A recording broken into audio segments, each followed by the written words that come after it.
Ya,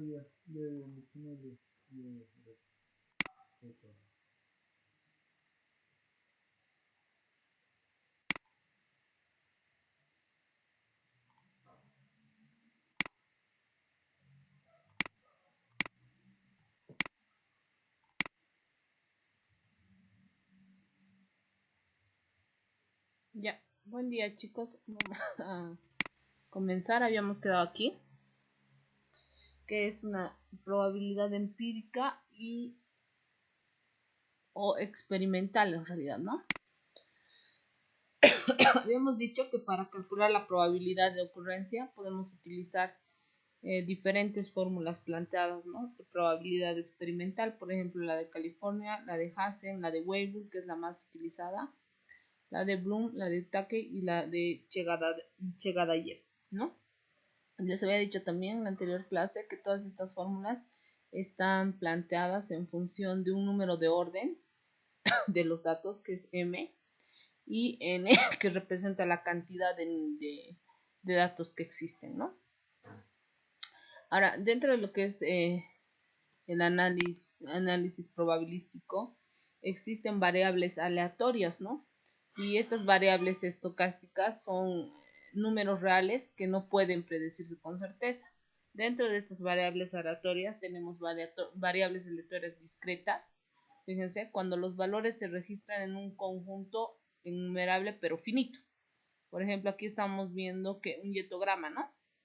O sea, la cantidad de lluvia en el mes de enero es de 15 días, ¿no? Ha llovido 15 días. La cantidad de días que han llovido en febrero son 20 días, ¿no? La cantidad de días que han llovido en el mes de marzo son 25 días. Entonces, fíjense, una variable aleatoria discreta es cuando sus valores se registran pero a un conjunto innumerable, quiere decir que se puede contar, pero finito, ¿no? También puede ser infinito. En este caso, en el ejemplo, estamos viendo unas variables aleatorias discretas en un ejemplo de innumerable finito, ¿no?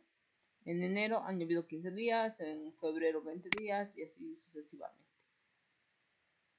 En cambio, una variable aleatoria continua describe los valores que se encuentran en un rango continuo. Por ejemplo, aquí estamos viendo un hidrograma, ¿no?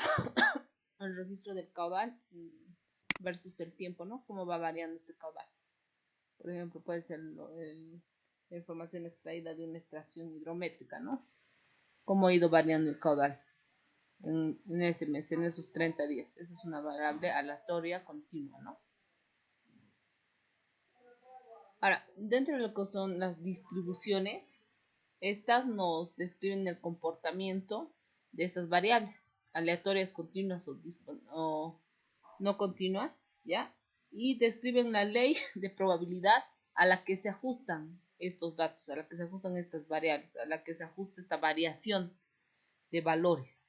Eso es en realidad las leyes de probabilidades, ¿ya? Tenemos varias leyes que se pueden ajustar a una determinada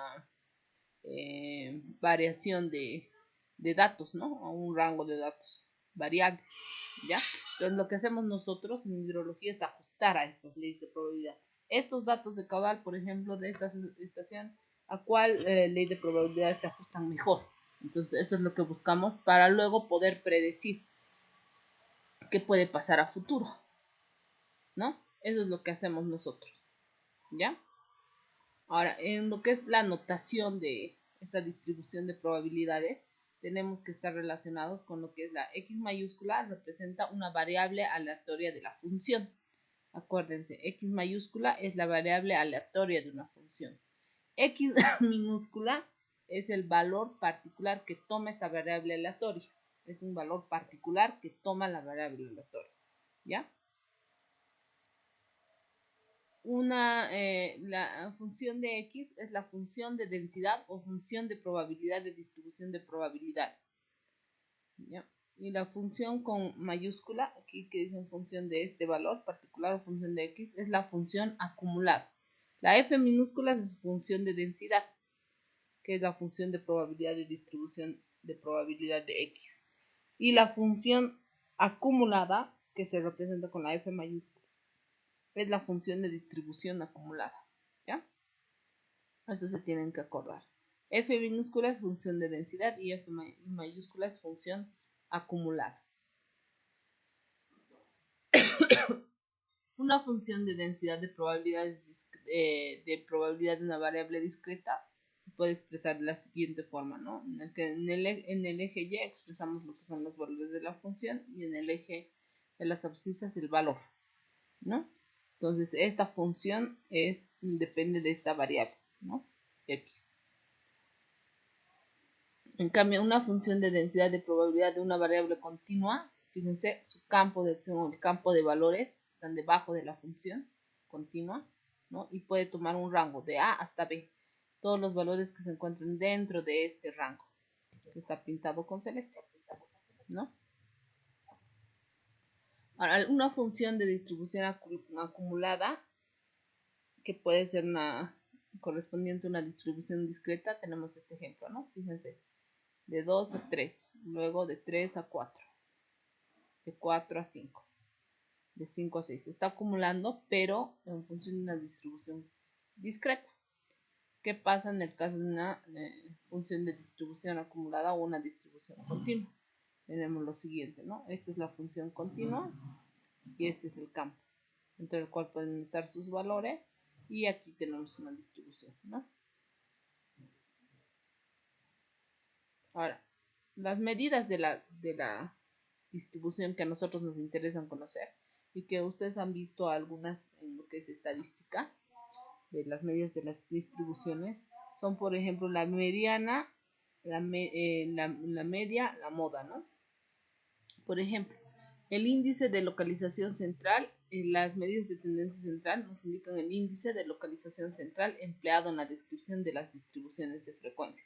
Por ejemplo, si una distribución es simétrica, fíjense, si es simétrica, la mediana, la media y la moda coinciden al centro, por eso, cuando es simétrica, ¿no? Por ejemplo, si tiene un sesgo a la derecha, la moda se encuentra más cercana, bueno, viendo de frente hacia el lado izquierdo, viendo yo de frente, ¿no? Y ustedes también. La mediana tiene un desplazamiento con respecto a la moda y la media tiene un desplazamiento con respecto a la mediana, ¿no? Fíjense. La media va a buscar la media en una distribución de la función, ¿no? Ahora, aquí cuando es con sesgo a la izquierda, la media se encuentra antes de la mediana y antes de la moda. Cuando es con sesgo a la derecha y cuando es con sesgo a la izquierda. Que en realidad tenemos estas funciones típicas, ¿no? Lo que son distribuciones de hidrogramas. No siempre son simétricas. Tenemos de estos tres tipos, ¿no? Generalmente de estos dos, con sesgo a la derecha y simétrica. ¿Ya? Ahora, para determinar la media aritmética, ¿se acuerdan cuál era la fórmula? Entonces, en estadística ustedes han visto, ¿no? ¿Qué es la media aritmética, por ejemplo? La media aritmética es la suma algebraica de la muestra, dividida entre el número de datos, ¿no? ¿Se acuerdan de eso, no? U es la media poblacional, ¿no? X con la barra encima es la media muestral, ¿no? X sub i es un valor iésimo de la muestra y n es el número de datos, ¿no? ¿Se acuerdan, no? Que era la media. La media ponderada, por eso tiene la barra encima, toma en cuenta la ponderación de datos con respecto a un factor, ¿no? Todo esto han visto ustedes, creo que tendrían que haber visto en estadística. Si no han visto, les aconsejo que puedan revisar el libro de Máximo Villón, Estadística aplicada a la hidrología, para que puedan tener mayor, no sé, para que puedan ampliar su conocimiento, ¿ya? Entonces, X sub P con la media ponderada con la barrita es eso precisamente, una media ponderada de la muestra. X sub i es un valor iésimo de la muestra, ¿no? F sub i es el valor del factor de ponderación. Y n es el número de observaciones. Vamos a ver cómo vamos a ir aplicando todas estas fórmulas, ¿no? La media geométrica es en realidad la raíz enésima del producto de los datos, ¿ya? Donde x sub g es la media geométrica, ¿no? Esto en realidad es el producto de los datos, Por eso tiene los valores de x1 hasta xn, ¿no? x1 por x2 por x3, esto es el rango de datos. X sub i es el valor iésimo de la muestra y n es el número de elementos de la muestra. Ahora, ¿qué es la mediana? Es un valor único del conjunto de datos que mide al elemento central de los datos. Por eso vemos en el sesgo cómo se desplaza. Cuando es simétrica coincide, ¿no? En un lugar con la media, ¿no? En lugar, en el lugar, ¿no? Pero cuando tiene desplazamientos o cuando tiene un sesgo o a la izquierda o a la derecha, entonces se desplaza de la media, ¿no? La mediana. Ya, ahora, la mediana se puede... bueno, es como se puede dividir en mediana de datos no agrupados, ¿ya? Que tiene la siguiente fórmula. Cuando es número impar, utilizamos esta fórmula, y cuando es número par, utilizamos esta fórmula, ¿no? Ahora, para el conjunto de datos ordenados, 2, 5, 8, 14, 21, la mediana es. Para el conjunto de datos ordenados, 2, 5, 8, 14, 21, 32, la mediana es. A ver, podemos ver eso, por favor. Espera un momento. ¿Qué?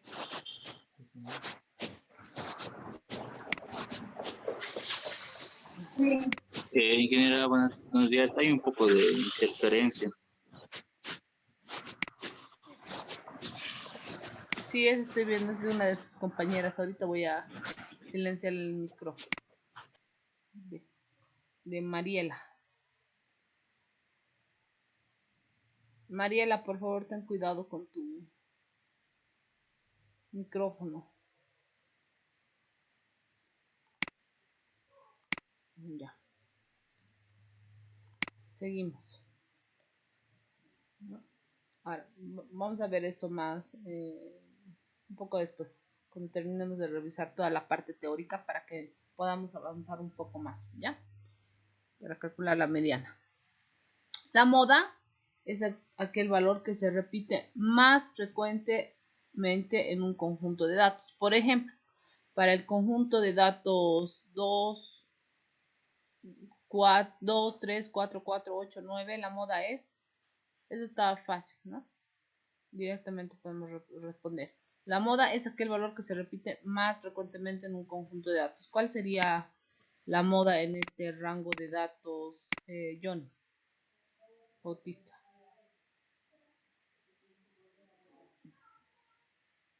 O Chichi, ya. Chichi Buenos puede. días, Inge. Bautista, El Johnny 4, o Inge. Chichi. Creo que ha levantado la mano. El 4, Inge. 4 sería la moda, ¿no? Por eso dice, es el valor que se repite más frecuentemente en un conjunto de datos. Ahora, las medidas de dispersión nos permiten observar cómo, cómo se reparten o dispersan los datos de un lado a otro, ¿no? Fíjense, aquí tenemos una curva A y una curva B, ¿no? Aquí podemos ver cómo se pueden dispersar los datos de la curva B hacia la curva A. En realidad, eso es lo que nos permite observar las medidas de dispersión. Cómo se están dispersando los datos. Eso quiere decir. El rango, que está representado por R, representa la diferencia entre el mayor y menor valor de los valores observados. La diferencia entre el mayor y el menor valor dentro de todos los rangos observados, ¿no?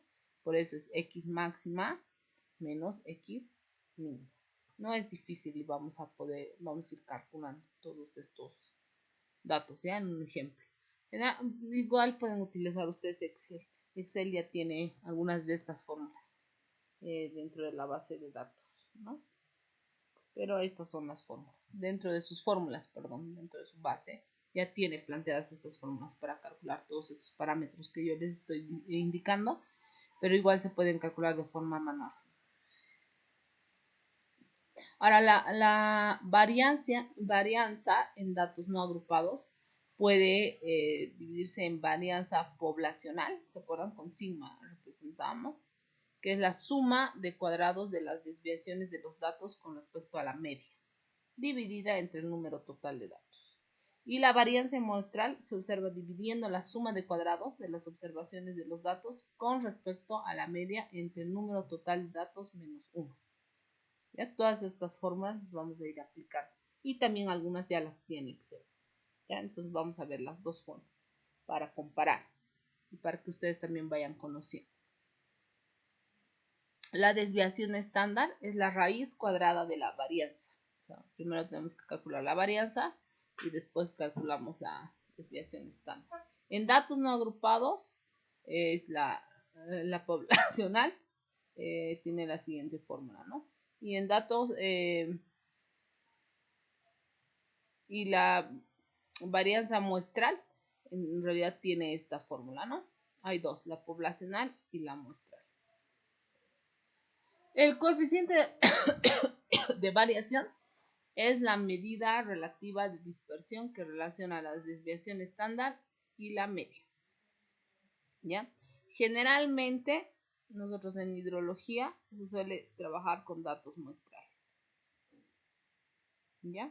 Ahora, las medidas de simetría y asimetría dependen, ¿no? O sea, del tipo de curva que tenemos en función de los datos. Por ejemplo, las curvas de un conjunto pueden ser simétricas o asimétricas, ¿no? Estas imágenes nos están mostrando curvas simétricas o asimétricas, ¿no? Es como habíamos visto en las anteriores diapositivas. El sesgo es la variable estadística que mide la simetría o asimetría de estas curvas, ¿no? Ese es el sesgo. En datos no agrupados, perdón, un momentito, por favor.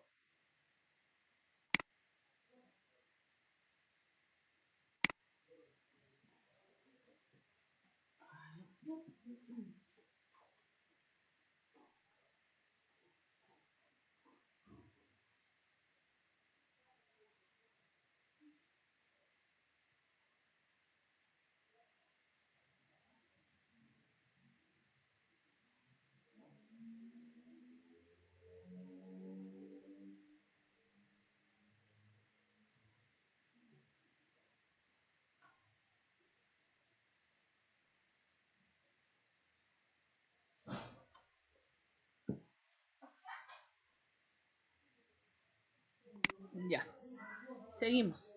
En datos poblacionales, ya tenemos las siguientes fórmulas, ¿ya?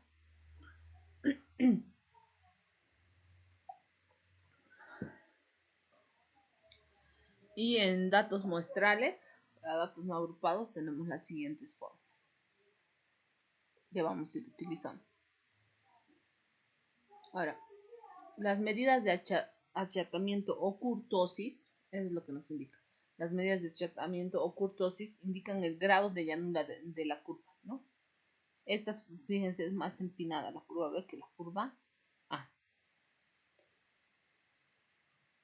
Por ejemplo, la curva C es una curva platicúrtica, ¿no? La curva B es una leptocúrtica y la curva A es una mesocúrtica, ¿ya? Eso es en función del grado de kurtosis, ¿ya? Y esta kurtosis es una variable estadística que mide el grado de achatamiento. En datos poblacionales utilizamos todas estas fórmulas y en datos muestrales todas estas fórmulas. Ejemplo 5. Dice, dados los datos de precipitación anual en milímetros de la estación Bolívar para el periodo 1994 a 2006, los mismos que se encuentran en la tabla de abajo, calcular su media, variancia, desviación estándar, coeficiente de variación, coeficiente de sesgo y coeficiente de kurtosis, ¿no? Los que habíamos estado viendo hasta el momento. Entonces, vamos a ir ahí. Lastimosamente para el tema de, ¿cómo les explico? Para este tema necesitan Excel. Ahora no sé si pueden manejar Excel en su celular. Bueno, supongo que la mayoría tiene, o no sé si todos están ahorita con laptop o con acceso a computadora, pero sí vamos a utilizar bastante Excel aquí. Pero se pueden calcular también de forma manual, ¿ya? Entonces vamos a hacer eso.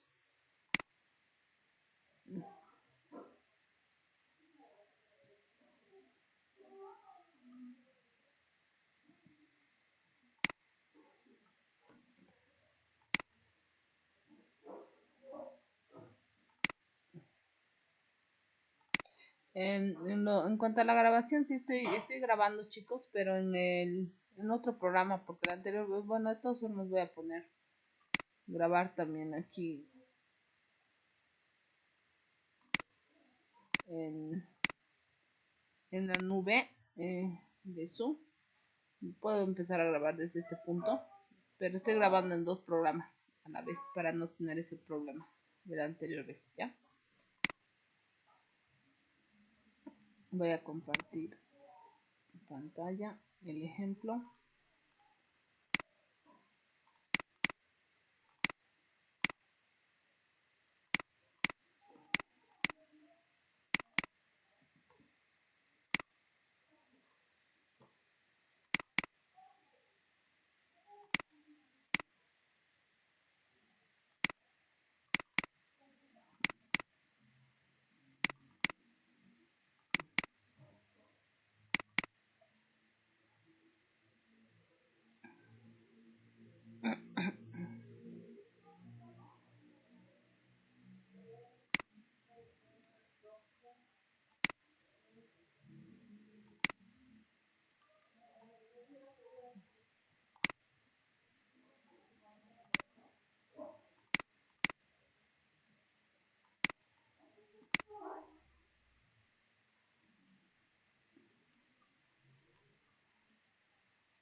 Ya, lo que creo que vamos a hacer, chicos, esta clase vamos a tratar de avanzar toda la parte teórica y vamos a dedicar una clase exclusiva para hacer toda la parte práctica. Creo que va a ser lo mejor. Y así también quizás algunos pueden conseguir o pueden tener acceso a una computadora. Creo que no todos están con esa facilidad. Chicos, creo que lo que vamos a hacer esta clase es vamos a ver la parte teórica y después vamos a ir viendo toda la parte práctica que nos falta. Todos los ejercicios los vamos a resolver en unas 2 clases más. Esto con la finalidad de que algunos de sus compañeros puedan conseguir, puedan tener acceso a la computadora, ¿ya?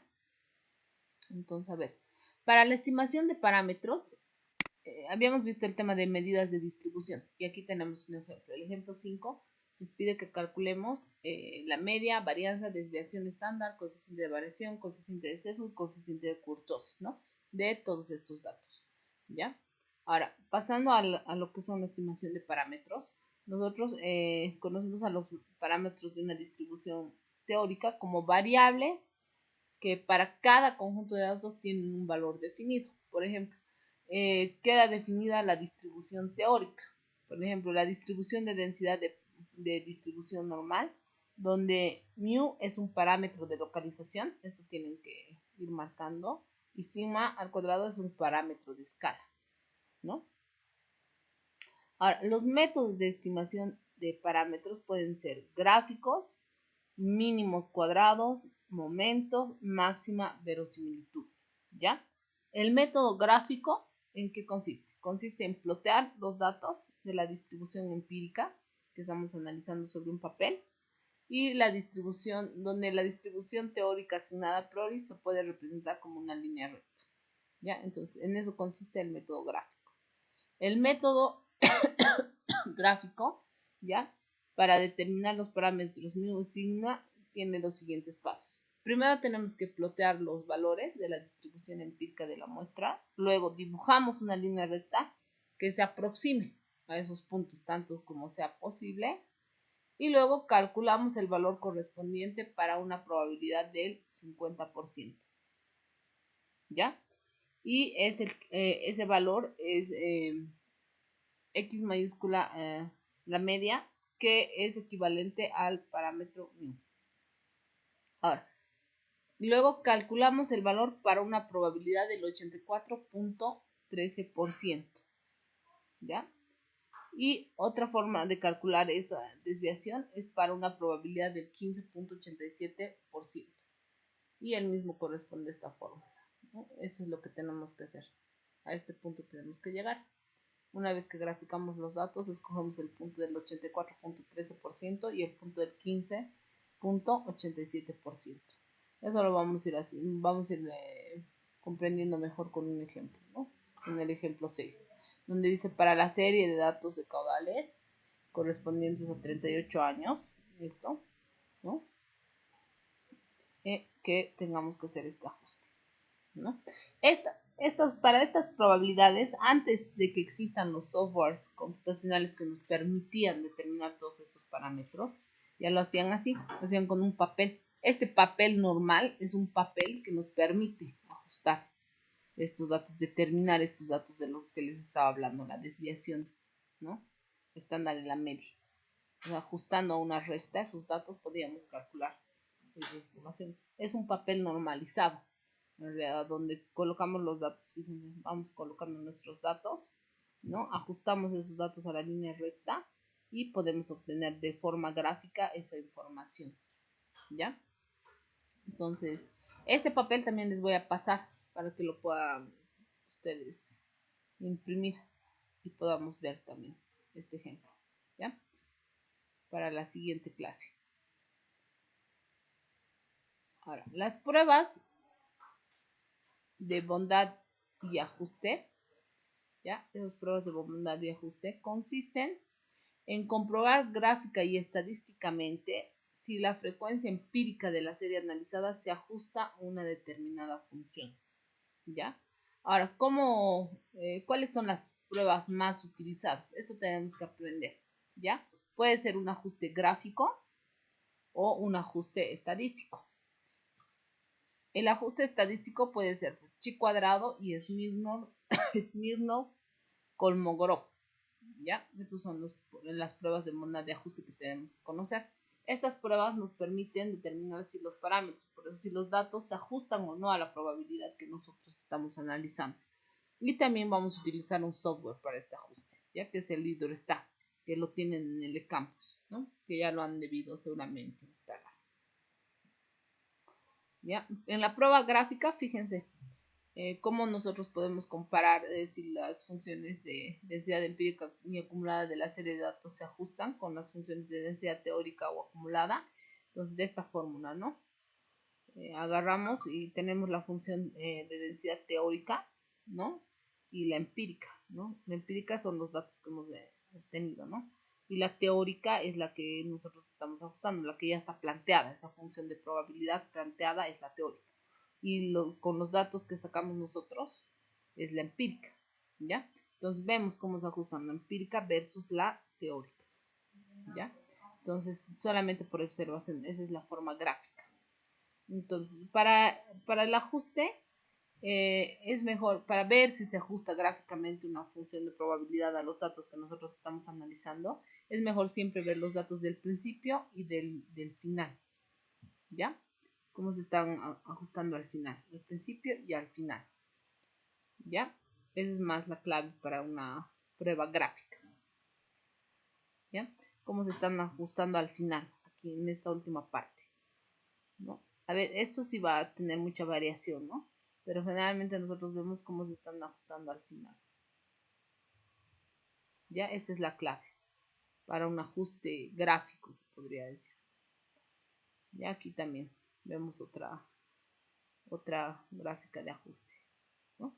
Ahora, la prueba de chi cuadrado consiste en determinar algunos parámetros mediante fórmula, ¿ya? Ahora se basa precisamente en el cálculo de la frecuencia tanto de valores observados como de valores esperados, ¿ya? Ahora, la expresión general de la prueba de chi cuadrado es la siguiente, donde x sub c al cuadrado es un valor calculado de chi cuadrado, o el valor de chi cuadrado, ¿ya? Donde θ sub i es un número de valores observados en el intervalo de clase i, y E sub i es un número de valores esperados en el intervalo de clase i, y k es el número de intervalos de clase, ¿ya? Eso igual vamos a ir determinando para el ejemplo.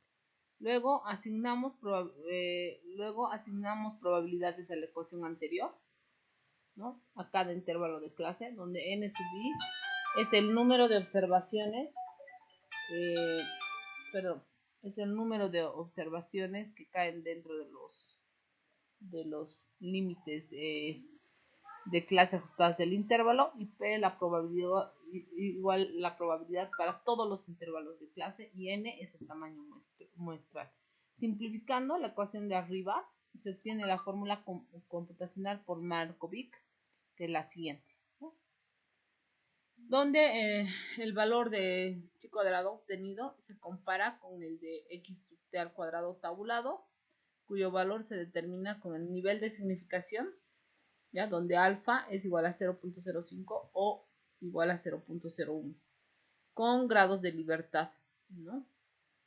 Que varían en este rango, ¿no? De k menos 1 hasta h, ¿no? De k entre 1 hasta h, donde h es el número de parámetros a estimarse, ¿ya?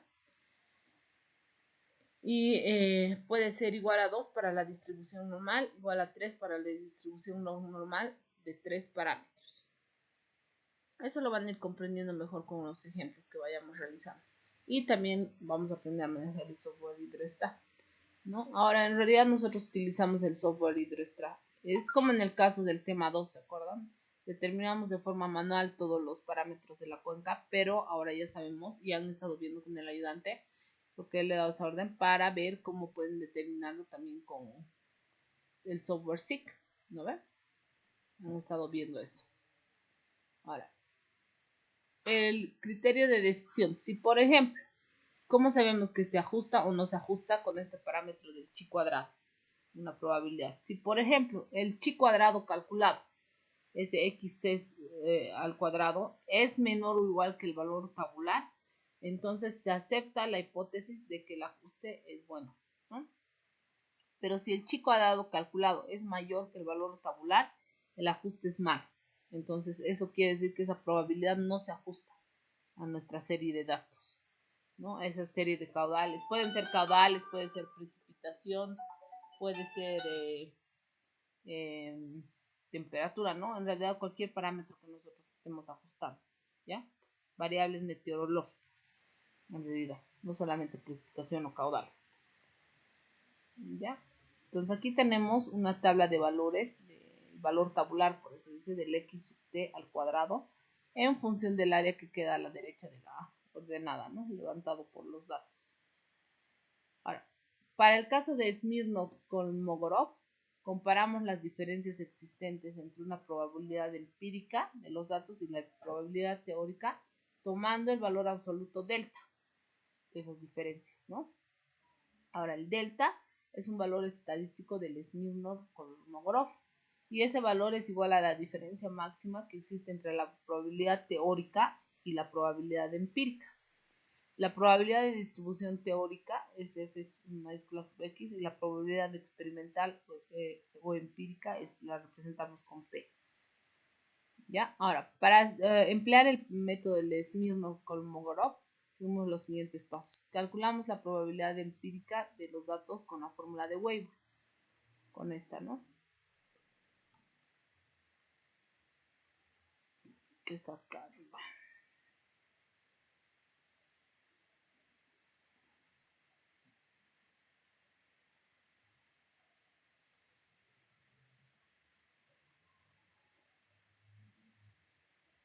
Mucho más acá. Aquí está.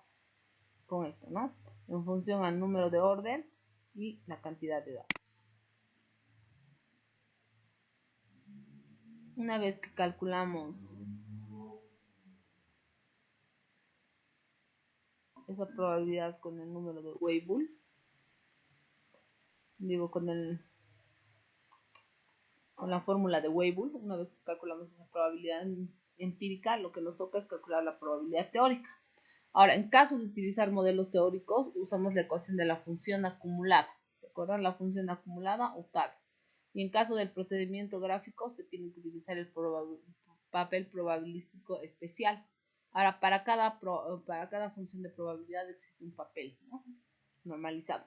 Ahora, calculamos esa diferencia para todos los valores de x, ¿ya? Y seleccionamos la máxima diferencia, que es el delta. Es facilito este método, ¿ya? Y luego calculamos el valor crítico estadístico, es decir, delta sub 0, para un alfa de 0.05 y un número igual al número de datos, ¿ya?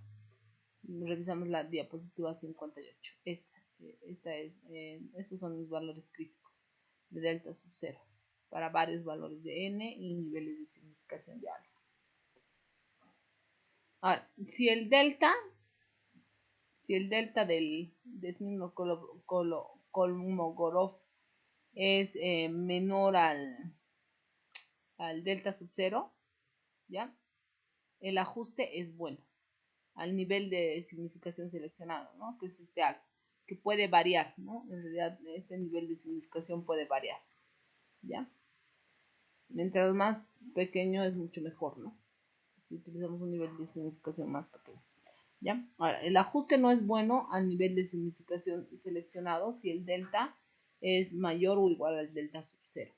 Es simplemente por comparación y el método es sencillo, es muy sencillo, ¿ya? Y entonces el ejemplo que vamos a nosotros a resolver es para la serie de datos de caudales realizar la prueba de bondad de Desmino-Kolmogorov, el ejemplo 7. Y por último vamos a ver el tema de las distribuciones teóricas, ¿ya? Ahora, en hidrología por lo general se tendrá un registro disponible de datos hidrometeorológicos. Ahora se debe escoger un modelo probabilístico que represente en forma satisfactoria el comportamiento de la variable, ¿ya? Entonces, en realidad este es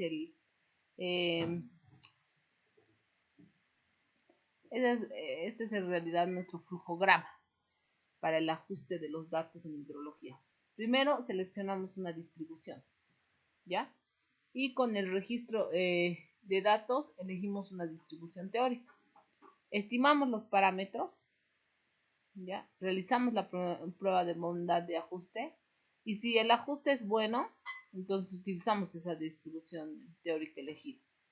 Pero si el ajuste es malo, volvemos a elegir otra distribución teórica. Volvemos a estimar los parámetros y volvemos a realizar la prueba de bondad de ajuste, ¿ya? En realidad ese es el flujograma que nosotros seguimos para ajustar los datos que tenemos de cualquier serie, ya sea de caudales o de precipitación, a una de las probabilidades.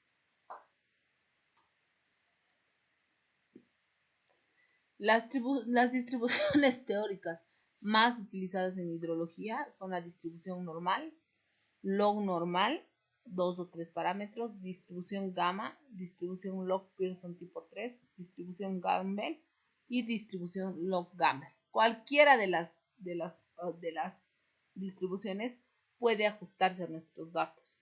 O sea, no hay una regla que diga estos datos, los caudales se ajustan solamente a la distribución log normal tipo 3 o se ajustan a la distribución Gamble o distribución log Gamble, ¿no? O sea, cualquiera de las distribuciones teóricas puede ajustarse a nuestros datos. No hay una regla general que diga es esta la que se ajusta solamente a caudales o es esta la que se ajusta solamente a datos de precipitación. Depende mucho del lugar, de la calidad de los datos, ya de la distribución de los datos para el ajuste. Ya, ahora les voy a ir mostrando, van a ir revisando las funciones de densidad de la distribución normal, ¿no? Son todas estas, ¿no? Que vamos a ir utilizando las fórmulas para el cálculo de la función de densidad de la distribución normal o gaussiana, ¿no? Ahora, existen tablas para estimar, ¿no? Estos dos parámetros. Estas son las tablas, ¿no? Que les voy a pasar igual para que los puedan dar.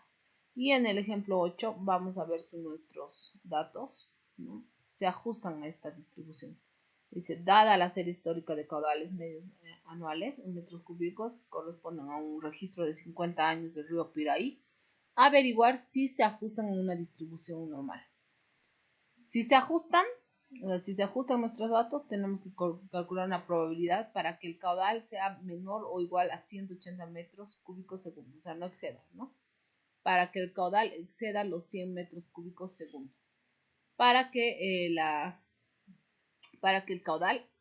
La probabilidad para que el caudal se encuentre dentro de los 200 metros cúbicos segundo o menor o igual a 50 metros cúbicos segundo. Y un periodo de retorno para un caudal de 210 metros cúbicos segundo y un caudal para un periodo de retorno de 50 años. Esto lo vamos a hacer con el software Hidrostat, ¿ya? Y también se puede hacer de forma manual, ¿ya? Luego está la distribución log normal. Lo mismo, ¿no? Tenemos las ecuaciones planteadas para su función de densidad, ¿no?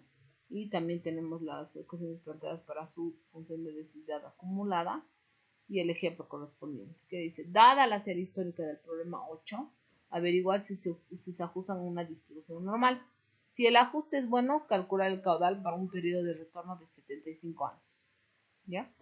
Luego está la distribución gamma 2 parámetros, que también tiene estas fórmulas que las vamos a revisar para su aplicación, ¿no?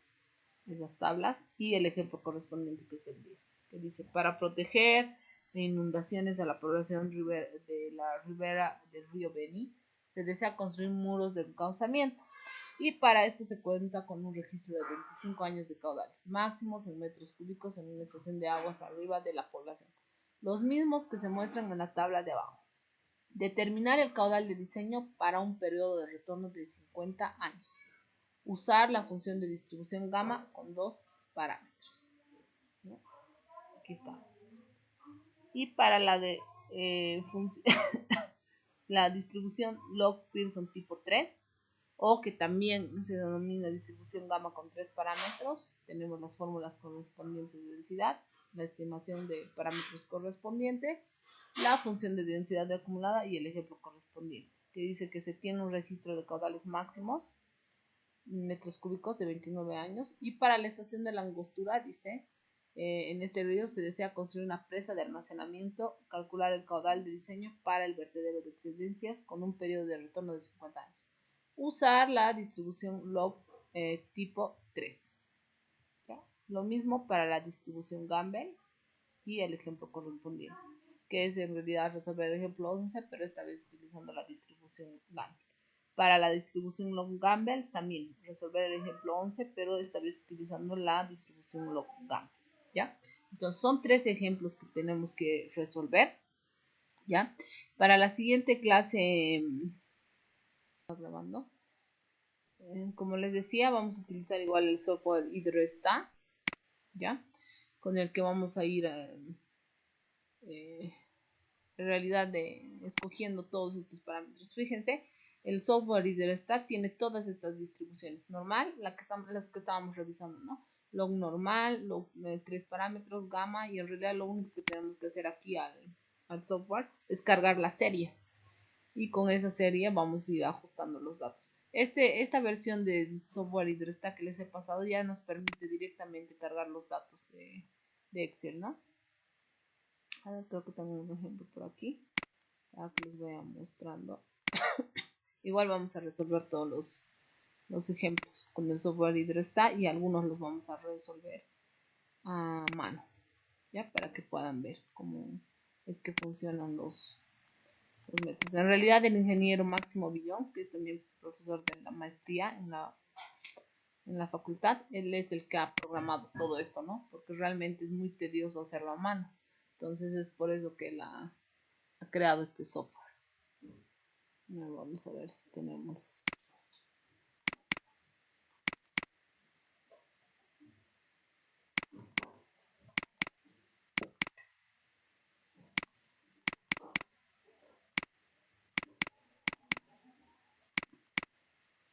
algunos ejemplos. Bueno, no, en la siguiente clase vamos a ir cargando los 11 ejemplos. Puedes ya cargar directamente tu tabla de Excel, reconoce los números y realice el ajuste. Fíjense, podemos calcular el periodo de retorno, podemos calcular el caudal, la probabilidad. Entonces es bastante sencillo y ya nos da los parámetros de ajuste también y nos permite escoger el nivel de significación, ¿no? Entonces eso es lo bueno del software. Y tenemos que estar sí o sí relacionados, porque esto es lo que vamos a utilizar día a día si hacemos trabajos de consultoría en esta área de hidrología, ¿ya? Entonces sí o sí tenemos que estar relacionados lastimosamente. Entonces quedaríamos aquí. La siguiente clase es netamente full ejercicios. Nos veríamos la siguiente clase, chicos. Les voy a pasar ahora la presentación para que la vayan a estar revisando. Bueno. Está bien, Inge. Está bien, Inge. Chao, chicos. Nos vemos entonces. Y les voy a hablar, no se olviden para lo de sus exámenes. Bueno. Chao, chicos. Nos vemos. Ahí, Hasta luego, Inge. Hasta luego, ingeniero.